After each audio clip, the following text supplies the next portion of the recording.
No drugs in Surat city અનુસંધાને ગાંજો શોધી કાઢતી Hazira police inspector Shri VL Parmar તથા police inspector Shri TK. Devmurari નાઓની સૂચના અને માર્ગદર્શન હેઠળ હજીરા પોલીસ સ્ટેશન વિસ્તારમાં ચોરી છુપીથી નાર્કોટિક્સ ડ્રગ્સ લાવી વેચાણ કરતા ઇસમોને પકડવાનું જણાવેલ હોય છે. અનુસંધાને હજીરા સર્વેલન્સ કોડના માણસોની અલગ અલગ ટીમો બનાવેલ હોય છે. જેમાં હેડ કોન્સ્ટેબલ હિમાંશુ બાવકુભાઈ બક્કલ નંબર 14238 તથા police constable Narendrabhai Jaysukhbhai બક્કલ number 2622 નાઓની સંયુક્ત બાતમીના આધારે આરોપી શ્રવણરામ સોનારામ રહે વંદનાબેન પટેલના મકાનમાં સાંઈ મંદિરથી અદાણી પોર્ટ જવાના રસ્તાની બાજુમાં પહેલો માળ હજીરા ગામ તાલુકો 84 જિલ્લો સુરત મૂળ રહે નાંદિયા જાજેરા ગામ ખેરાપા જોધપુર રાજસ્થાન પાસેથી માદક પદાર્થ ગાંજો જેનું વજન 0.073 કિલોગ્રામ જેની કિંમત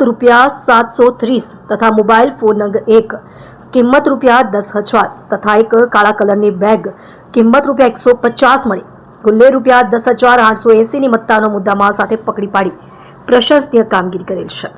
આપ જોઈ રહ્યા છો ગુજરાતની સૌથી પહેલા ખબર આપતી Surat express news channel director Rajesh મંગલેની સાથે.